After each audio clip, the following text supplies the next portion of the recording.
Assalamualaikum warahmatullahi wabarakatuh. Cendekia siap, bersiap, hap. Oke, kita kembali lagi di podcast yang kedua, yaitu kajian Ramadan Cendekia. Nah, apa kabarnya teman-teman yang di rumah? Semoga selalu sehat dan selalu dalam lindungan Allah.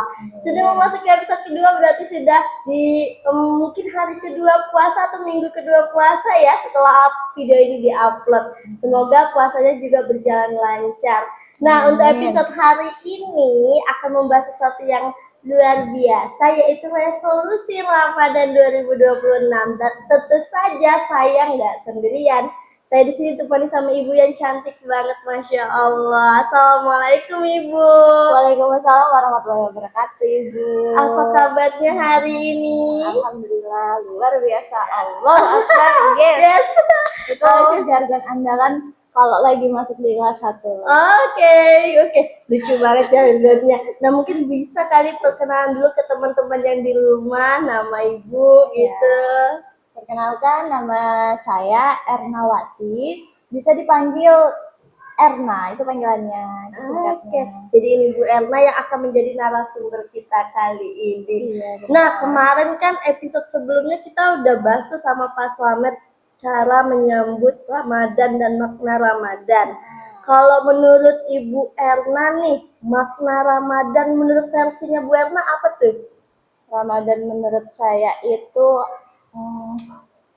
lebih ke ini sih, Bu. Apa? Suatu momen yang istimewa. Kenapa saya bilang istimewa? Karena kita nih kan nggak ada yang tahu ya, umur kan nggak ada yang tahu ya. Kalau kita masih dipertemukan sama bulan Ramadan itu kayak alhamdulillah udah rezeki banget gitu. Berarti Allah itu ngasih rahmat ke kita gitu. Betul. Karena bulan suci Ramadan itu bulan yang penuh dengan rahmat begitu ya, Bu. Nah, kita kan memasuki Ramadan di tahun 2026. Sama kayak tahun baru pasti punya resolusi. Sebelum menuliskan atau mencatat resolusi tuh, Ibu pernah nggak sih merefleksikan diri, tahun sebelumnya Ramadanku begini, tahun ini aku harus gini. Gimana cara Ibu merefleksikan diri gitu? Oke. Ini jawabnya sesuai yang saya alamin aja ya. Boleh gitu. banget. Kalau dibandingkan dengan tahun-tahun sebelumnya, di tahun yang deket kayak tahun 2024, 2025, itu saya lebih ke ini sih. Selama ini kan kita fokus untuk banyak menghafal, kayak nargetin tuh one day one juice gitu kan. Gitulah pokoknya. Selama ini kan kita cuman merefleksikan itu gitu kan. Itu saja gitu kan. Gimana caranya kita bisa menamatkan 30 juz dalam 1 bulan gitu kan. Untuk tahun ini 2026 yang saya rasakan dan berkaca pada tahun-tahun sebelumnya itu harus banyak hal lain lagi kali ya, selain cuma one day one juice. Mungkin amalan-amalan kecil juga dilaksanakan kali ya, Bu. Betul. Contohnya kayak memperbanyak sholat malam. Sholat malam itu nggak harus kita laksanakan jam 2 malam, jam 3 malam gitu. Kita bangun pada saat sahur, lalu kita melaksanakan sholat tahajud, lalu kita sahur, itu juga nggak apa-apa sebenarnya. Berarti sebelum sholat subuh pun nggak masalah ya, Bu ya? Yang penting belum azan subuh. Belum azan subuh itu bisa jadi salah satu resolusi ya di tahun ini yang akan dilaksanakan. Mungkin kita langsung ke topik utamanya. Selain sholat malam nih, apa aja resolusi Ibu untuk Ramadan tahun 2026 ini?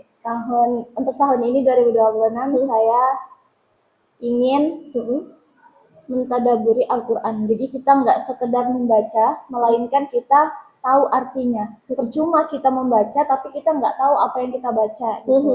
Misal kita membaca tentang ayat yang melarang kita untuk bergibah misalnya kan. Ya udah, kita kasih tekad gimana meniatkan itu untuk nggak bergibah pada saat berpuasa. Sehingga puasa kita tuh jatuhnya nggak sia-sia kayak gitu. Dan berkahnya juga banyak ya, Bu. Selain itu ada lagi nggak, Bu? Kayaknya ini lebih banyak melakukan kebaikan daripada hal-hal yang sia-sia. Contohnya kayak scroll TikTok, itu kan kayak sia-sia banget gitu. Karena habis kita habis buat scroll doang. Iya, buat ngeliat yang mungkin menurut kita itu nggak penting gitu loh buang-buang Iya. waktu. Kenapa nggak kita ganti dengan membantu orang tua misal, atau kita punya target bersedekah untuk orang-orang yang berpuasa. Kayak kita masak terus berbagi di masjid, takjil gitu bagi-bagi ya. takjil di masjid gitu. Itu sih Bu. menurut Oke, saya. mungkin teman-teman di rumah bisa nih ngikutin resolusinya Bu Erna. Di rumah itu nggak cuma scrolling TikTok, tapi bisa apa amalan kecil yang bisa dilakukan, nolongin ibu di rumah, Iya, berbagi, terus apa tadi Bu? Mentadaburi Al-Quran. Mentadaburi Al-Quran tidak hanya dibaca tapi juga dimaknai artinya ya. Jadi ketika malam setelah tarawih harus tadarusan, nggak cuma tadarusan baca aja, tapi kita juga mencari tahu yang kita baca itu apa maknanya. Selain menambah ilmu dan keimanan kita juga nambah ini wawasan kali ya Bu, karena kan sudah bisa memaknai Al-Quran tadi. Nah, untuk Ramadan, kan Ramadan 30 hari nih Bu. Dan resolusi Ibu tadi kan ada 3 macam, 2 macam, mentadaburi Al-Quran dan juga tidak menghabiskan waktu dengan sia-sia. Kira-kira agar itu terjaga konsisten selama 30 hari gimana tuh Bu? Pakai konsep 2M. Apa itu 2M? Apa itu 2M? Yang pertama menjaga niat, yang kedua menjaga lingkungan. Bagaimana menjaga niat dan menjaga lingkungan? Ya, jadi kita niatkan, jangan kita itu cuman aku pengen ini pengen itu, tapi kita nggak melakukannya gitu. Jangan cuman pengen doang gitu kan. Jadi dari awal niat kita tuh udah diluruskan, karena segala sesuatu itu kan tergantung dari niat.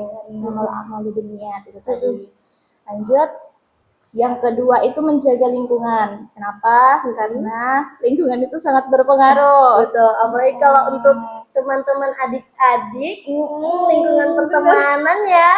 Jadi harus dijaga pertemanannya begitu. Misal kita mau melakukannya tapi udah diajakin nggak usah aja deh gitu. Contohnya tadi kayak kita mau mengamalkan isi dari Al-Quran, jangan bergibah, tapi teman kita ngajakin dia kayak kenapa kayak gitu, jangan gitu, kita hindari gitu.